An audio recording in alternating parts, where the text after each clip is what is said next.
जय माता दी दोस्तों। कैसे हैं आप लोग? यह बताने के लिए कमेंट में जय माता दी जरूर लिखें। माता रानी सबका कल्याण करेंगे।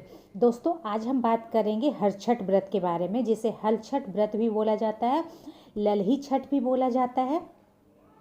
तो आज की इस वीडियो में हम आप लोग को बताएंगे कि हलछठ व्रत कब मनाई जाती है और इसकी पूजा की विधि क्या है, व्रत की कथा क्या है, व्रत के नियम क्या है, तथा व्रत के दौरान आपको क्या खाना चाहिए, क्या नहीं खाना चाहिए।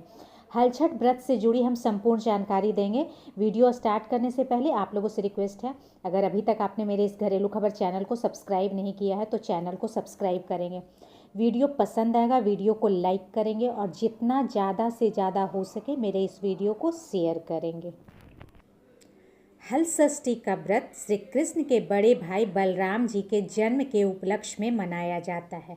धार्मिक मान्यता के अनुसार श्री कृष्ण के जन्म से 2 तिथि पूर्व भाद्रपद के कृष्ण पक्ष की षष्ठी को उनके भाई बलराम जी का जन्म हुआ था, इसलिए इस दिन भी व्रत और पूजा करने की परंपरा है।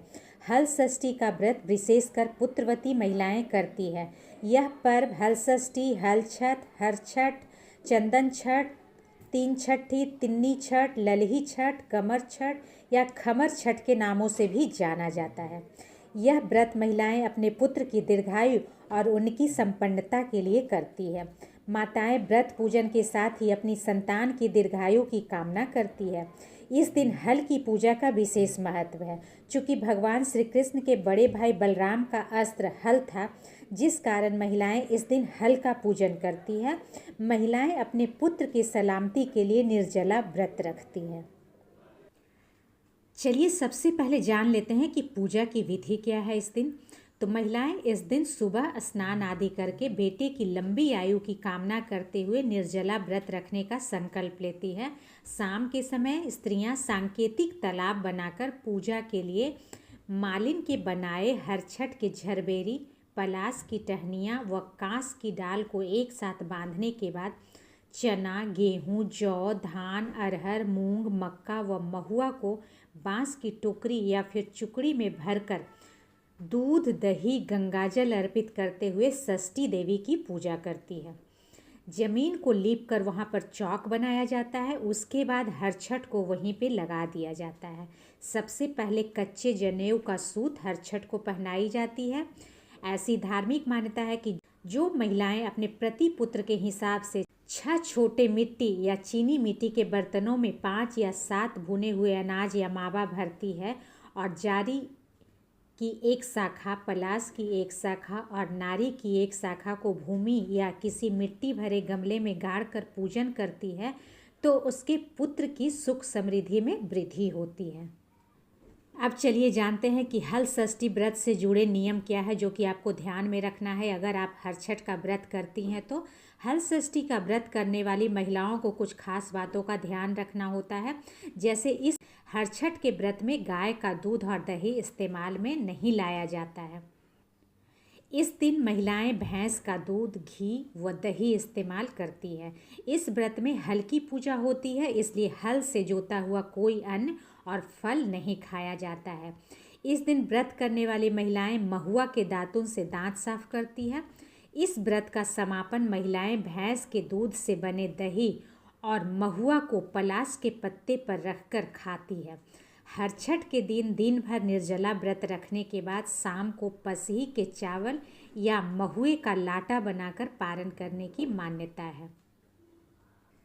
अब चलिए हलछठ व्रत की कथा सुनते हैं। तो प्राचीन काल में एक ग्वालिन थी। उसका प्रसव काल अत्यंत निकट था। एक ओर वह प्रसव से व्याकुल थी तो दूसरी ओर उसका मन गौ रस, दूध, दही बेचने में लगा हुआ था। उसने सोचा कि यदि प्रसव हो गया तो गौ रस यूं ही पड़ा रह जाएगा।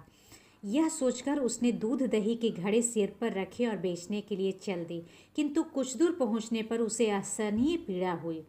वह एक झरवेरी की ओट में चली गई, वहां एक बच्चे को जन्म दिया। वह बच्चे को वहीं छोड़कर पास के गांव में दूध दही बेचने चली गई। संजोग से उस दिन हल षष्ठी का व्रत था। गाय भैंस के मिश्रित दूध को केवल भैंस का दूध बताकर उसने सीधे साधे गांव वालों को बेच दिया। उधर जिस झरबेरी के नीचे उसने बच्चे को छोड़ा था उसके समीप ही खेत में एक किसान हल जोत रहा था। अचानक उसके बैल भड़क उठे और हल का फल शरीर में घुसने से वह बालक मर गया। इस घटना से किसान बहुत दुखी हुआ, फिर भी उसने हिम्मत और धैर्य से काम लिया। उसने झरबेरी के कांटों से ही बच्चे के चीरे हुए पेट में टाँके लगाए और उसे वहीं छोड़कर चला गया। कुछ देर बाद ग्वालिन दूध बेचकर वहां पहुंची। बच्चे की ऐसी दशा देखकर उसे समझते देर नहीं लगी कि यह सब उसके पाप की सजा है।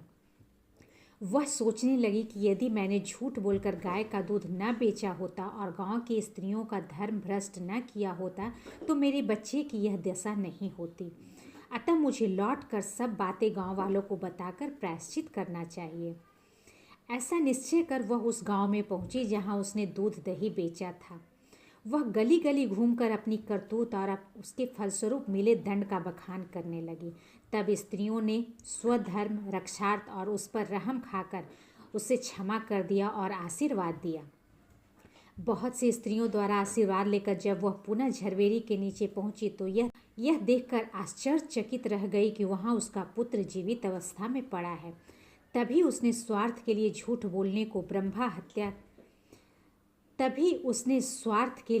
बोलने को ब्रह्म हत्या के समान समझा और कभी झूठ न बोलने का प्रण ले लिया। तभी से पुत्र की लंबी उम्र हेतु हरछठ माता का व्रत एवं पूजा किया जाता है। कहा जाता है जब बच्चा पैदा होता है तब से लेकर 6 माह तक छठी माता बच्चे की देखभाल करती है, उसे हंसाती है, उसका पूरा ध्यान रखती है। इसलिए बच्चे के जन्म के 6 दिन बाद छठी की पूजा भी की जाती है। हरछठ माता को बच्चों की रक्षा करने वाली माता भी कहा जाता है।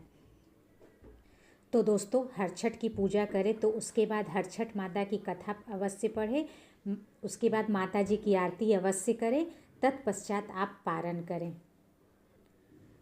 तो दोस्तों, आशा ही नहीं पूर्ण विश्वास है कि आज की जानकारी आपको बेहद पसंद आई होगी।